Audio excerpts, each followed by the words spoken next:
Good morning. Today is December 10th, which means it is also day 10 of the 15 days of NCAA legislation.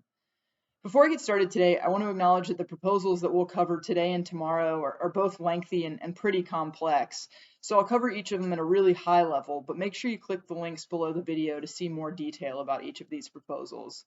As a reminder, the Division III official notice, which again is linked below, has each proposal in its entirety, and we've also provided a link to a document that compares Proposal 10 and 11 to each other and then to the current Division III legislation. I also want to take a moment to remind you that on December 2nd, we talked about Resolution 2. If you don't remember that resolution or have not yet watched the video from December 2nd, I would recommend you doing so before continuing with the December 10th or December 11th videos. Okay, so now that everyone remembers Resolution 2, keep in mind that if Resolution 2 is adopted, when we get to Proposals 10 and 11 on the convention floor, we will first talk about them in comparison to one another. We'll then take a vote on Proposal 10 versus Proposal 11. Whichever of those two comes out on top of that first vote will be the first of the two voted on in comparison to the current legislation. If that first proposal is adopted, we will not vote on the other, as it will be rendered moot. If that first proposal is not adopted, we will then move to vote on the other proposal in comparison to the current legislation. All right, with all of those housekeeping details accounted for, I think we can dive into the meat of Proposal 2023-10. Proposal 10 is sponsored by the Southern Athletic Association and the Michigan Intercollegiate Athletic Association and would amend the current Division III playing and practice season structure, replacing our current 18 or 19 weeks with 114 days in most sports, 144 for the schools that sponsor both indoor and outdoor track and field. I think the simplest way to explain Proposal 10 is that would very closely mimic the playing season model that we used during the COVID-impacted 2020-21 academic year.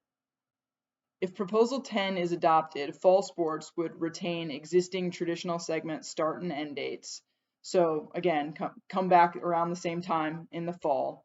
During the traditional segment, teams would count the number of days used, and any days remaining in their 114-day playing season could be used during the non-traditional segment, which could begin immediately following the conclusion of the regular season and last until 5 weekdays before the spring final exam period. The one exception to that fall sport group is football, and football would retain the existing 16-day spring period, and then any additional days outside of those 16 that are left over could only be used for strength and conditioning. Moving on to winter sports. Winter sports could start practice 7 days after the first day of classes, noting that wrestling would be limited to strength and conditioning only until October 10th. Any day used during that time would count toward the total allotment of 114 days, and winter sports could continue using days until 5 weekdays before the spring final exam period. And then lastly, spring sports. Spring sports could begin their non-traditional segment 7 days after the first day of classes, and could continue non-traditional segment participation through January 14th. Here again, any days used during that time would count toward the total of 114. Spring sports could then begin traditional segment practice on January 15th, and after the conclusion of their regular season, which is the NCAA championship selection in their sport, spring sports could go back to the non-traditional segment practice until 5 weekdays before the spring final exam period. It sounds really confusing, but the upshot of Proposal 10 is that every sport would have 114 days, again, 144 days for indoor and outdoor track combined. So they'd have that allotment of days to use during the core part of the academic year. I will note that Management Council did not take an official position on this proposal, but did note that they prefer Proposal 11 as a way to amend the current playing and practice season structure. However, if Proposal 11 is defeated, Management Council prefers Proposal 10 to the status quo.